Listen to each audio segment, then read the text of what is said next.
சிஎஸ்ஐடிஏ பயனாளிகள் நல சங்கத்தின் சார்பில் அனைவருக்கும் அன்பின் வாழ்த்துக்கள். அன்பானவர்களே,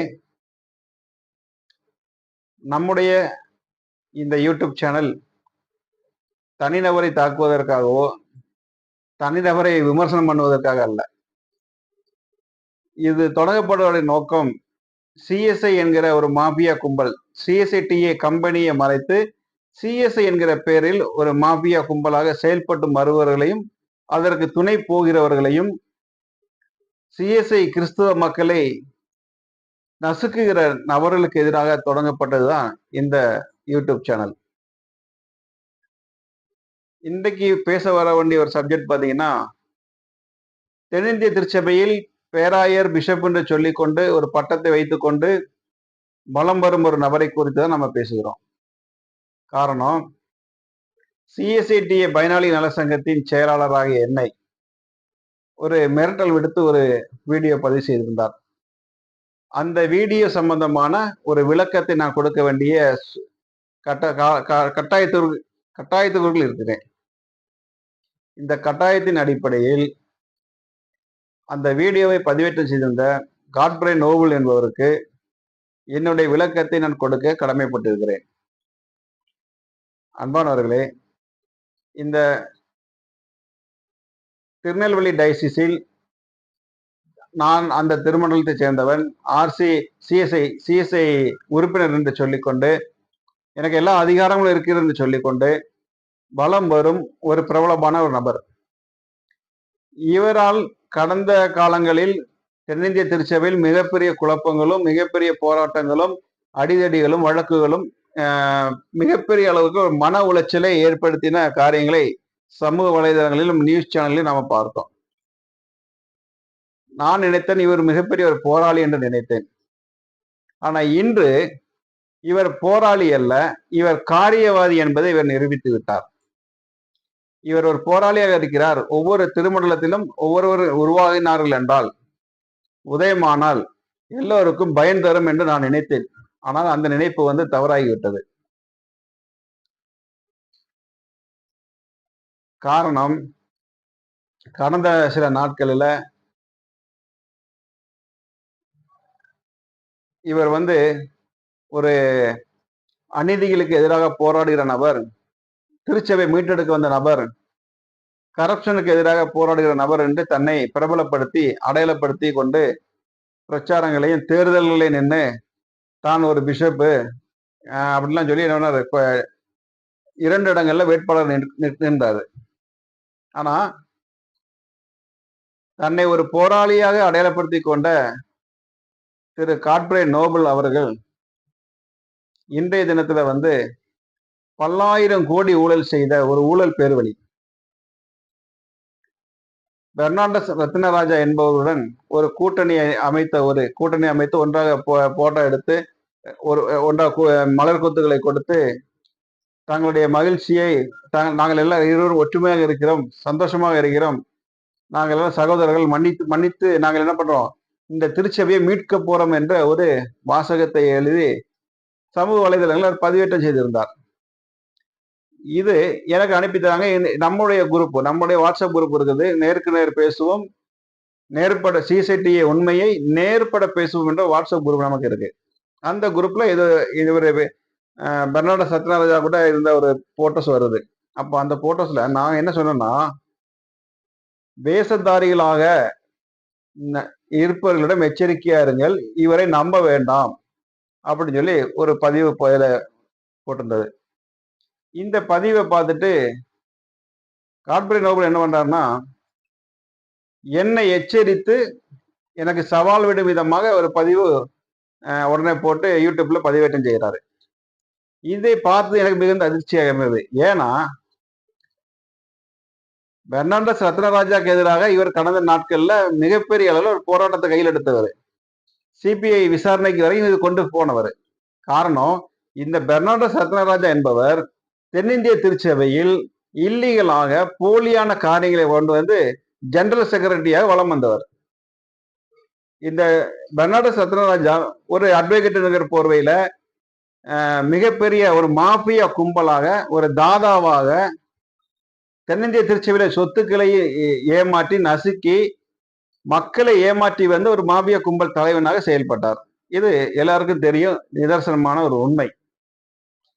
இந்த நிலைமையில 1912ஆம் ஆண்டு மதுரை லட்சணியபுரத்துல அன்றைய மிஷினரி அமெரிக்க மிஷன் போர்டுக்கு தமிழக அரசு ஒரு 48 ஏக்கர் நிலத்தை கொடுத்திருந்தாங்க. அந்த நிலத்தை இந்த பெர்னாண்டோ சத்யநாராயணன் கும்பல்கள், இதுக்கு முன்னாடி இந்த பிஷப் இவங்க எல்லாம் சேர்ந்து அதை பிளாட் போட்டு வித்துட்டாங்க, அபார்ட்மெண்டா கட்டி வித்துட்டாங்க. அது இன்னைக்கு இருக்கிற ஆளுங்கட்சியுடைய ஒருவருடைய பிடியில் அது சிக்கி இருக்குது. அப்போ தமிழக அரசு என்ன பண்றாங்கன்னா, ஏழை பெண்களுக்கும் ஏழை விதவை பெண்களுக்கும் கண் பார்வையற்றவர்களுக்கும் இந்த நிலத்தின் மூலமாக நிறைய காரியங்களை செய்யலாம், அவங்களுடைய வாழ்வாதாரத்துக்கு இது வந்து ஒரு அச்சாரமா இருக்குன்னு சொல்லி அந்த நிலத்தை கொடுத்துருக்குறாங்க. இதை போலி ஆவணங்கள் மூலம் தயாரித்து வித்து 10,000 கோடிக்கு மேல, இன்றைய மதிப்புல வந்து பாத்தீங்கன்னா 10,000 கோடிக்கு மேல இருக்கும். சுமார் 10,000 கோடிக்கு மேல இருக்கிற சொத்துக்களை ஒரு தனிநபர் கூட்டமாக சேர்ந்து அதை விற்பனை செஞ்சு தமிழக அரசையே ஏமாற்றி இருக்கிறாங்க. ஏன்னா தானமா கொடுத்த நிலம் தமிழக அரசு சொல்லிக்கிறேன், பிற்காலங்களில் செயல்பட முடியலன்னா நீங்க திரும்ப தமிழக அரசுக்கு திரும்ப ரிட்டர்ன் கொடுத்துருந்தா ஒப்பந்தமே போட்டுக்கிறாங்க. இதெல்லாம் மறைச்சிட்டு இந்த பெர்னாண்டோ சத்யநாராயணா, இந்த மாபியா கும்பல் தலைவன், மிகப்பெரிய மோசடி செய்து வந்து தென்னிந்திய திருச்சபையில வந்து ஒரு பெரிய ஒரு திருச்சபை மக்களிடத்துல ஒரு முகச்சுளிப்பை ஏற்படுத்தியது.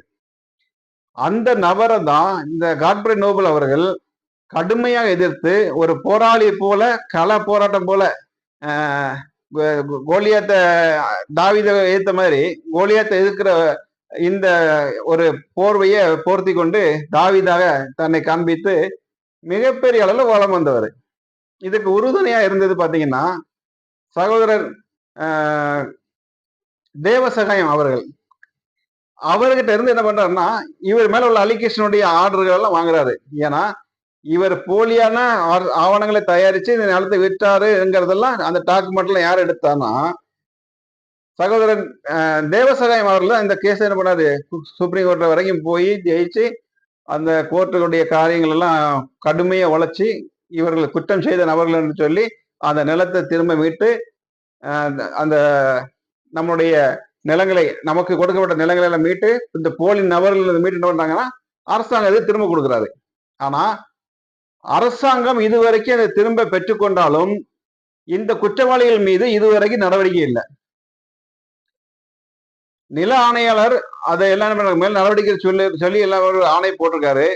நில ஆணையாளர் அவர்களுக்கும் மிகப்பெரிய அளவுல கையூட்டு கொடுக்கப்பட்டு இவங்களெல்லாம் என்ன பண்றாங்க, இது வரைக்கும் நடவடிக்கை எடுக்காமல் கிடப்பில் போடப்பட்டிருக்குது. ஒரு அரசு நிலத்தை விற்பனை செஞ்சவங்களுக்கு இந்த இப்ப இருக்கிற அரசுல வந்து எந்த வித நடவடிக்கை எடுக்க மாட்டாங்கன்னு சொல்லும் போது அது ஒரு கேலி கூத்தா இருக்குது. ஏன்னா சாதாரணமா நிறைய இடங்கள்ல பாக்குறோம், ஆக்கிரமிப்பு இருக்குன்னு சொல்லி என்ன பண்றாங்க, இடத்தெல்லாம் இடிக்கிறாங்க, அந்த வீடுகள் இருந்தாலும் இடிக்கிறாங்க, ஷாப்பிங் காம்ப்ளெக்ஸ் இருந்தாலும் இடிக்கிறாங்க. நிறைய இடங்கள் நம்ம பாக்குறோம். சமீபத்தில் கூட மதுரையில கூட அப்படி நடந்துச்சு. ஆக்கிரமிப்புன்னு சொல்லி சகோதரர் நல்ல தம்பி அவங்களுடைய ப்ராப்பர்ட்டிகெல்லாம் எல்லாம் இடிச்சு என்ன பண்ணாங்க, கோர்ட்டோடைய சுப்ரீம் கோர்ட் ஆர்டர் இருக்குது, ஸ்டேட்டஸ் கோ ஆர்டர் இருக்குது, அதையும் மீறி காவல்துறை அதிகாரிகள் செயல்பட்டாங்க. ஆனா அரசுக்கு பல ஆயிரம் கோடி இழப்பு செஞ்ச பெர்னாண்டோ சத்யநாராயணா மீது எந்த ஒரு நடவடிக்கையும் கிடையாது. இது வந்து கிறிஸ்தவ மக்களிடத்துல பெரிய கொந்தளிப்பு தான், இன்னைக்கு வரைக்கும் அதிருப்தி தான். அப்போ இப்படி ஒரு சூழ்நிலையில தான் பெர்னாண்டோ சத்யநாராயணாக்கு எதிராக போர்க்கொடியை தூக்கினால நான் என்ன நினைச்சேன்னா இவர் மிகப்பெரிய ஒரு போராளின்னு சொல்லி காட்ஃப்ரே நோபல நான் நினைச்சது தவறாய் போய் விட்டது. இவர் மிகப்பெரிய ஒரு போராளின்னு சொல்லி என்னுடைய ஒரு சில வழக்குகள் சம்பந்தமாக அவர்கிட்ட நாங்க பேசணும், டிஸ்கஷன் பண்ணும்போது அவர் என்ன சொன்னாரு, நீங்க ஏன்டா இந்த பேப்பர்லாம் டாக்குமெண்ட்லாம் கொடுங்க, இதுக்கு நான் என்ன பண்றேன், இதுக்கு சரியான நடவடிக்கை எடுத்து நான் இது வந்து போர்ஸா இறங்கி செய்யறேன்னாரு. எல்லா டாக்குமெண்ட்டுகளையும் கொடுத்ததுல கடைசியில் இவர் என்ன பண்ணாருன்னா கோயம்புத்தூர் கிளம்பி வந்தாரு, ரேஸ் கோர்ஸ் போனாரு, காவல் நிலையம் போனாரு, எல்லாரும் பேப்பர் ரெடி பண்ணி எல்லாம் பண்ணாரு. ஆனா கடைசியில் அது வந்து கிணத்துல போட்ட கல்லா தான் கிடந்துச்சு. இந்த வழக்குல வந்து அவருக்கு கொலைமட்டல் அனுப்புனாங்க, தபால் அனுப்புனாங்க, எல்லாமே பண்ணாங்க, அல்கொய்தான்லாம் சொல்லி எல்லாம் மிரட்டினாங்க. இப்படி இருக்கும்போது நான் நினைச்ச இவர் பெரிய போராளின்னு நினைச்சேன். ஆனா இன்னைக்கு பார்த்தா நோபல் காட்பரே அவர்கள் வந்து யாருக்காக போராடினாரோ, இவர் போராளின்னு சொல்லி தன்னை அறிமுகப்படுத்தினாரோ, அந்த நபரோட போய் என்ன பண்ணாரு, நாமெல்லாம் ஒண்ணு, நாமெல்லாம் தென்னிந்திய திருச்சபையை மீட்போம்னு சொல்லி போய் கை கொடுத்துட்டு வர்றாரு. நான் கேட்கிறேன், தென்னிந்திய திருச்சபையில மிகப்பெரிய அளவுல பல்லாயிரம் கோடிகளை ஊழல் செய்த ஒரு நபரை வந்து எப்படி திருச்சபை மீட்டெடுப்பாரு? 49 லட்சம் மக்களுக்கு எப்படி இவர் ஒரு பிரஜாபதியை அவரை காமிக்க முடியும்? திருடினவன் எப்படி அந்த திருச்சபைக்கு நல்லது செய்ய முடியும்? ஒரு தொண்டு நிறுவனத்துல தொண்டாட்ட வேண்டிய ஒரு நபரு பல்லாயிரம் கோடி ஊழல் செய்து தன்னுடைய வாழ்வாதாரங்களை பெருக்கிக் கொண்டும் கொலை குற்றங்களை செய்தும் இருக்கிற நபரை வந்து எப்படி வந்து திருமண்டலத்துக்கு நல்ல காரியங்களை செய்வாரு. ஆனா இவர் என்ன பண்ணாரு, நான் போராளின்னு சொல்லி இந்த திருட்டு கூட்டங்களுக்கூடையும் களவாணிகள் கூடயும் போய் கைகோர்த்து வர்றாரு. அப்போ இவர் என்ன நினைக்கிறாருன்னா, கிறிஸ்தவ மக்கள் வந்து இளிச்சவாயன்கள், இவர் அறிவில்லாதவர்கள், இவர்களுக்கு எந்த ஞானமும் கிடையாது, 2 நாட்கள் இதை குறித்து பேசுவார்கள், 3ஆம் நாள் அமைதியாகி விடுவார்கள் என்று சொல்லிதான் இவர் என்ன பண்றாரு, போய் சரணடைகிறாரு. அவர் நிறைய விஷயங்களை சொல்லியிருந்தாரு. அந்த வீடியோல பாருங்க, என்ன வந்து அவர் பேசின வீடியோல வந்து, ஜெயக்குமார் உங்களை நான் சும்மா விட மாட்டேன். ஏன்னா அவருக்கு எனக்கும் வாக்கிய தகராறோ சொத்து பிரச்சனையும் பங்காளி பிரச்சனையும் கிடையாது.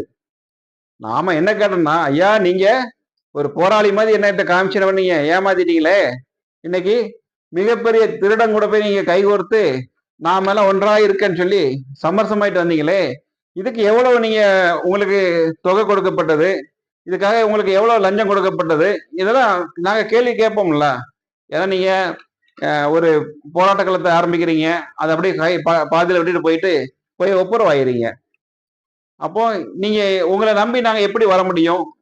நீங்க தென்னிந்திய திருச்சபையோடைய மிகப்பெரிய ஜாம்பவான் சொல்றீங்க, உங்களை வச்சுதான் அந்த திருச்சபை மலர்ச்சியை கொடுக்கும், எழுச்சியை கொடுக்கும்னு சொல்றீங்க.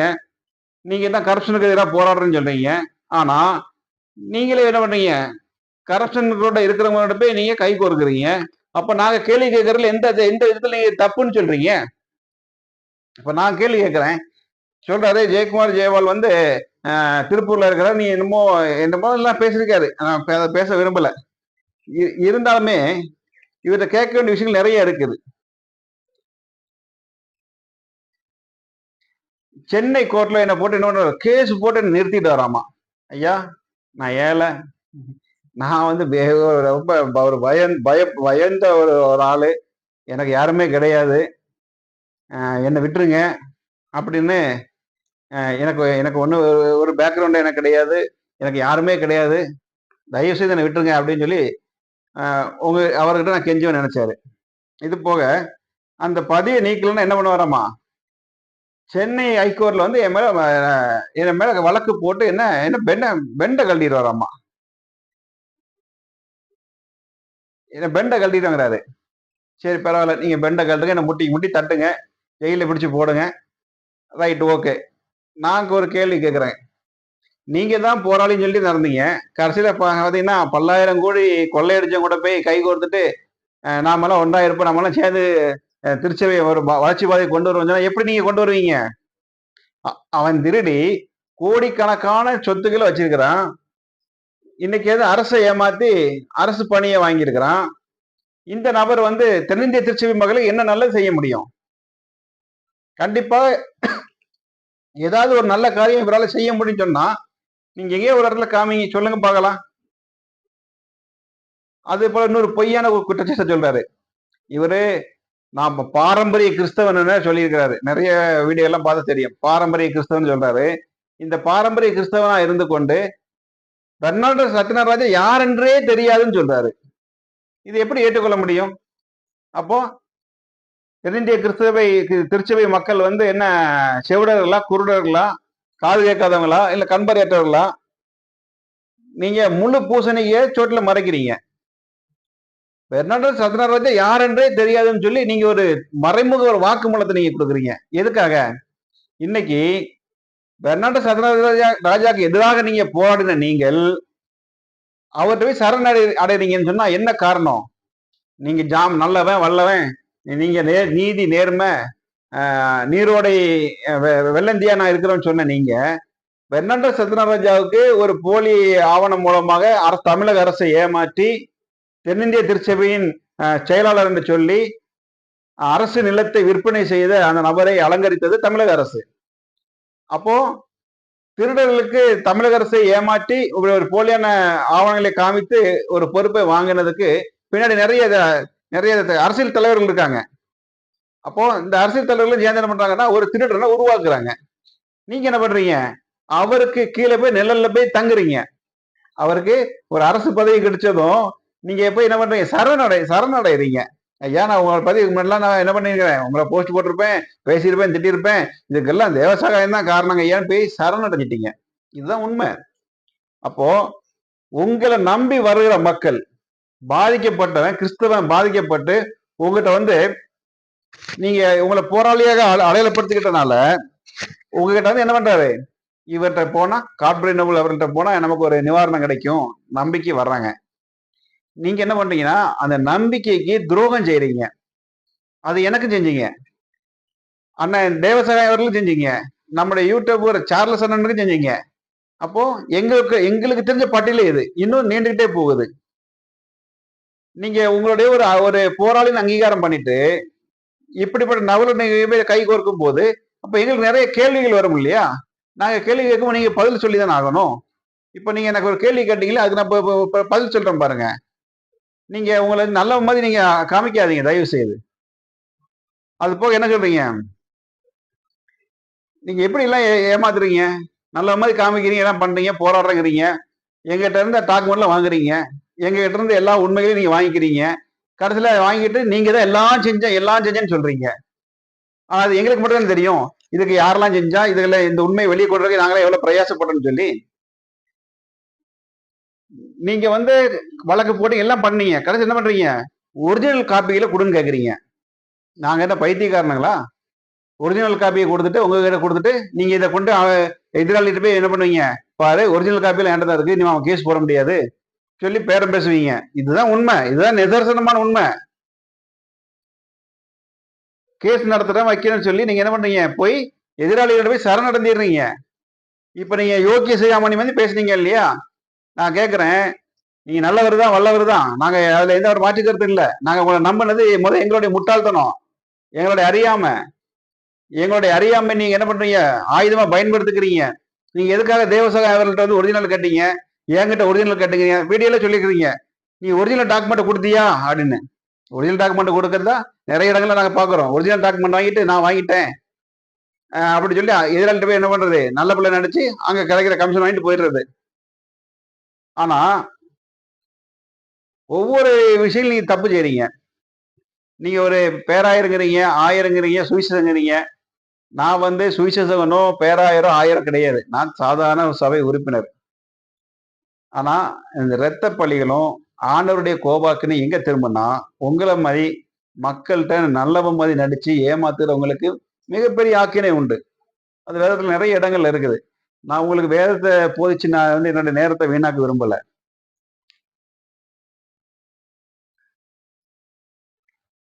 அது பண்ணணும்னு சொன்னீங்க, ஜெயக்குமார் ஜெயவாலு நீ சாதாரண ஒரு மனுஷன், நீ பணம் இல்லாதவன், என்கிட்ட எல்லாமே இருக்குது, உடனே நான் என்னன்னாலும் செய்ய முடியும், உடனே கேஸ் போட்டு டிப்ரமேஷன் இல்லை என்ன கிரைம்ல கேஸ் போட்டு உடனே நான் உண்டு இல்லைன்னு பண்ணிடுவேன். எம்பி ஞானதிரைமை அவர்களே நான் உண்டு இல்லைன்னு பண்ணேன், கிப்சன் ஒன்றும் இல்லாம நான் உண்டு இல்லைன்னு பண்ணினேன், இன்னைக்கு அவங்க ஜெயிலுக்கு எல்லாம் ஏறி இறங்கிட்டு இருக்கிறாங்க அப்படின்னு சொல்லி நீங்க ஒரு வாக்குமூலம் மாதிரி கொடுத்துருந்தீங்க.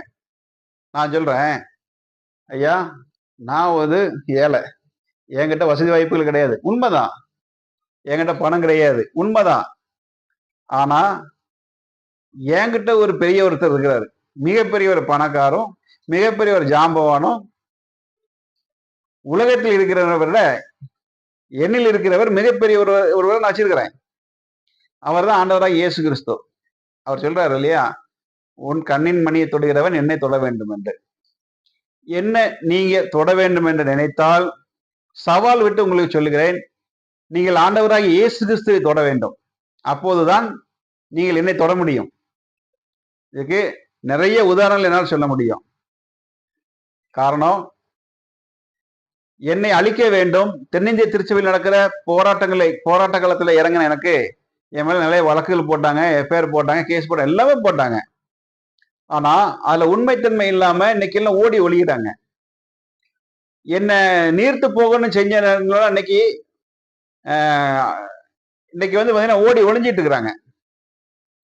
நீங்க என்கிட்ட ஒரு டாக்குமெண்ட் வாங்கி கேஸ் போட்டீங்க இல்லையா, அது இன்னைக்கு அந்த நபர் என்ன பண்றாரு, பிரின்ஸ் கால்வின் இன்னைக்கு ஓடி ஒளியிறாரு. ஏன்னா நாங்க வந்து உண்மையா இருந்து ஆண்டவருக்காக ஆண்டவருடைய வேலைகளை செய்யணும். இந்த சுவிசேஷம் அழிஞ்சு போகக்கூடாது, கிறிஸ்தவம் அழிந்து விடக்கூடாது, தென்னிந்திய திருச்சபை அழிவை நோக்கி போய்கொண்டிருக்கிறத மன பாரத்தோடு மன வருத்தத்தோடு ரொம்ப உதாரத்துவமாக எங்களுடைய நேரங்களை வீணாக்கி ஆண்டவருக்காக நான் இதே செய்யணும்னு சொல்லி நாங்களாம் பயணிக்கிறோம். ஆண்டவருடைய பிள்ளையாக இருக்கிறோம், ஆண்டவருக்காக நாங்கள் இதையும் செய்ய தயாரா இருக்கிறோம். இன்னைக்கு வரைக்கும் நாங்க யார்ட்டையும் விலை போடலாம் எங்களுக்கு அவசியம் கிடையாது. இது என்னோட இருக்கிற நண்பர்களுக்கெல்லாம் தெரியும். ஆனா நீங்க அப்படி இல்லை. நல்லவ மாதிரி காமிச்சு எதிராளிக்கு சரணடைஞ்சு அதற்குண்டான ஆதாயங்களை நீங்க பெற்றுக்கொள்றீங்க. நான் எந்த ஆதாயத்தை எதிர்பார்க்கிறேன்னா, எனக்குன்னு ஆண்டவர் என்ன பண்றாரு, பரலோகத்துல எனக்கு ஒரு இடம் கொடுத்துட்டு வச்சிருப்பாரு. அந்த இடத்துக்கு தான் எனக்கு நான் ஆசைப்படுறேன். அல்லாம இங்க இருக்கிற சொத்துக்களுக்கோ சுகங்களுக்கோ இங்க இருக்கிற பகட்டுக்கோ நான் ஆசைப்படல.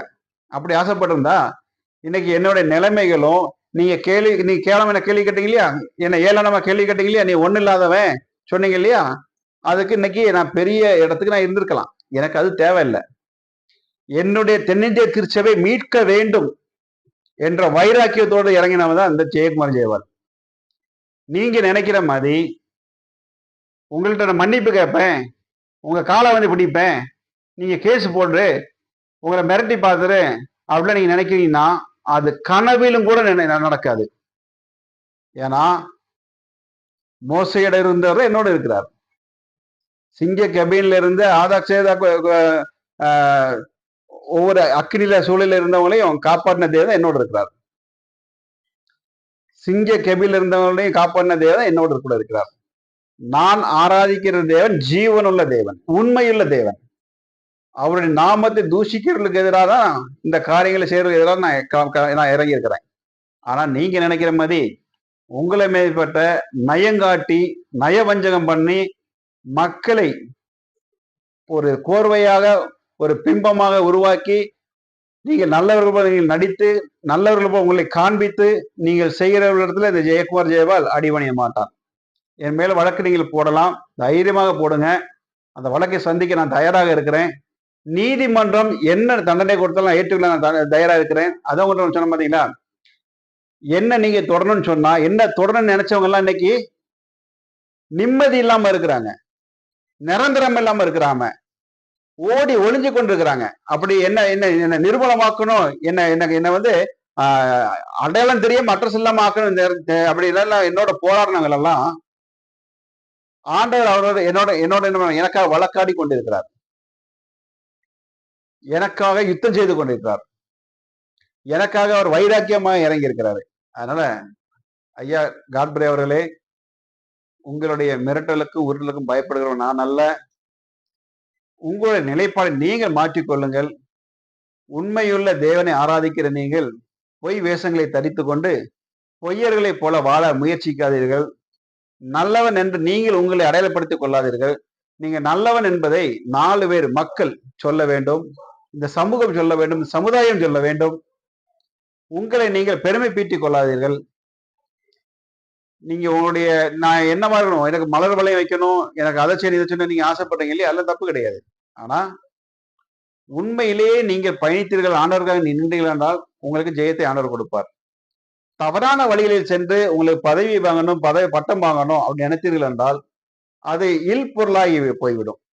நீங்க கூட எனக்கு என்னமோ சாபம்லாம் விடுற மாதிரிலாம் எல்லாம் பேசுனீங்க இல்லையா, நீங்க யோக்கியனா எம்பி ஞானதிரவியத்தை நான் ஓட விட்டேன், உன்னை நான் விட மாட்டேன், உன்னை என்ன பண்ண என்ன நட்டல்ல ஒடிச்சிருவேன் அப்படின்னு பேசுனீங்க. அது போக இப்ப இருக்க அட்மினிஸ்ட்ரேட்டிவ் நியமன ஜட்ஜஸ்ல வந்து நீங்க கொஞ்சம் கேவலமா பேசியிருந்தீங்க. பணத்தை வாங்கிட்டு என்ன சும்மா வெட்டியா இருக்கிற மாதிரிலாம் பேசுனீங்க. அந்த ஜட்ஜஸ் வந்து எங்களுக்கு மரியாதை கொடுக்கலாம்னு பேசுனீங்க, நீ பார்த்துட்டு பேர்லாம் பேசுனீங்க. இப்ப இருக்கிற நியமன எம்பி நியமன ஜட்ஜஸ் கூட நான் பேசியிருக்கிறோம். எங்களுக்கு மணிக்கணக்காக எங்கூட பேசியிருக்காரு. 3 மணி நேரத்துக்கு எங்களோட அப்பாயின்மெண்ட் கொடுத்து எங்களோட பேசினாரு. நல்ல ரெஸ்பான்சிபிள் கொடுத்தாரு. நல்ல மரியாதை கொடுத்தாரு.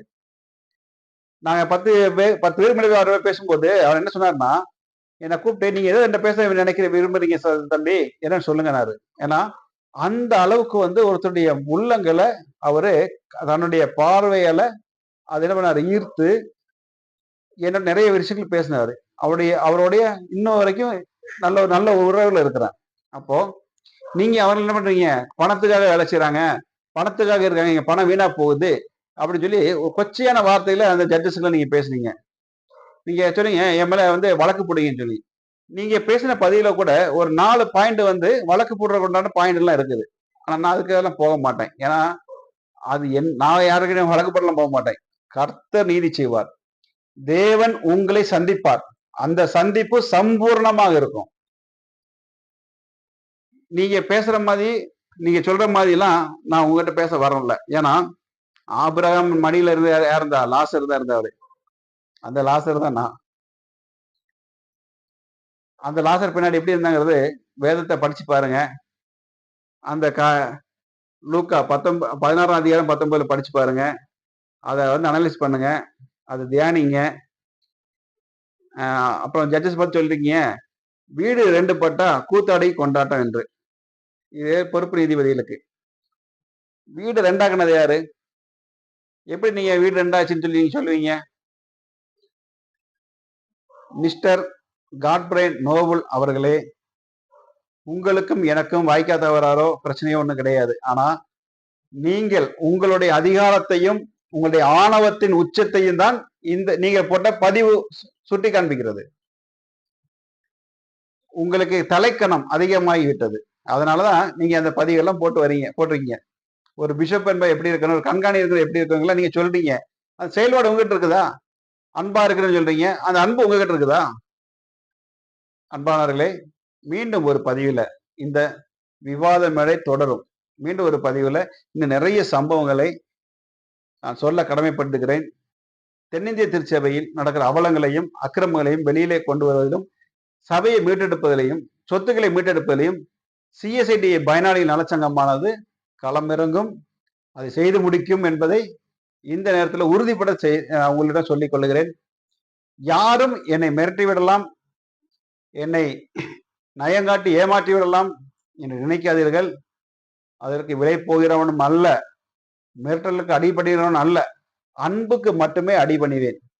அதை விட நம்பிக்கை துரோகம் என்று செய்யும் நினைக்கிறவர்களுக்கு சிம்ம சொப்பனமாக தான் விளங்குவேன். ஏன்னா கோலியாத்து எவ்வளவு பெரிய ஒரு அந்த ஊரே என்ன பயந்தது, அந்த ராணுவமே பயந்தது. அப்படிப்பட்ட கோலியாத்துக்குள்ள ஒன்றுமில்லாத தாவீதை தான் ஆண்டவர் அனுப்பினார். அந்த தாவீதாக தான் நான் இருக்கிறேன். நானும் ஒன்றுமில்லாதவன் தான், பணம் இல்லாதவன் தான், நான் ஏழை தான். ஆனா எனக்குள் இருக்கிற தேவன் மிக பெரியவர். மிஸ்டர் காட்பரே அவர்களுக்கு இதை புரியும்படியா நான் சொல்றேன். நான் உங்க கூட மோதுறதில்ல. நீங்க சட்ட ரீதியா நீங்க என் கூட மோதுங்க. என் கூட மோதணும் என்ன நீங்க என்னை பத்தி நீங்க பேசுனீங்க நினைக்கிறதுல தப்பு கிடையாது. ஆனா எனக்கு நடுநிலையா எனக்குன்னு ஒருத்தர் இருக்கிறார், என்னுடைய ஆண்டவர் இருக்கிறார். அவர் உங்களோட யுத்தம் செய்வார், உங்களோட நீதி செய்வார், உங்களோட போராடுவார். நீங்கள் செய்கிற தவறான வழியில சுட்டி காண்பிப்பார். அதுல எந்த ஒரு மாற்று கருத்து இல்லை. அன்பானவர்களே, மீண்டும் ஒரு உண்மை சம்பவத்தோடு இந்த பகுதியின் தொடர்ந்து ஒவ்வொரு செய்தியிலும் அடுத்தது நான் பதிவு செய்ய கட்டாயத்துக்குள் நோபல் காட்பரே அவர்களால் தள்ளப்பட்டிருக்கிறேன். உண்மைகளை உள்ளதை உள்ளதென்றும் இல்லதை இல்லதென்றே தான் சொல்லுவேன் தவிர மாற்று கருத்து இருக்காது. இதை நாங்கள் புரட்டி பேசுவதற்காக அல்ல. அவர் சொன்னது போல ஒரு நேரத்துல பர்னார்ட் சத்யராஜாவை கீழ்த்தரம கேளமாக சித்தரித்தவர் இன்று அவரை மகான் போல உயர்த்துகிறார். அந்த நோக்கத்தோடு நாங்கள் வரவில்லை. எங்கள் திருச்சபை, தென்னிந்திய திருச்சபை மீட்கப்பட வேண்டும். சிஎஸ்ஐ டிஏ கம்பெனியில் ஒரு மாற்றம் வரப்பட வேண்டும். எங்கள் தென்னிந்திய திருச்சபை மக்கள் பாதிக்கப்பட்டு இன்னைக்கு கசைக்கு பிழிக்கப்பட்டிருக்கிறார்கள். அவருக்கான போராட்ட களத்தை தான் நாங்கள் கையில் எடுத்துக்கிறோம். சிஎஸ்ஐ டிஏ பயனாளிகள் நலச்சங்கம் எங்கும் விழப்போகாது, யாரிடம் விழப்போகாது. அது என்ன அவமானங்கள் வந்தாலும், என்ன ஆபத்துகள் வந்தாலும் உயிரே போனாலும் அதை இழப்பதற்கும் அதை ஏற்றுக்கொள்வதற்கும் தயாராக இருக்கிறேன். இப்படிக்கு உங்கள் ஜெயக்குமார் ஜெயபால்.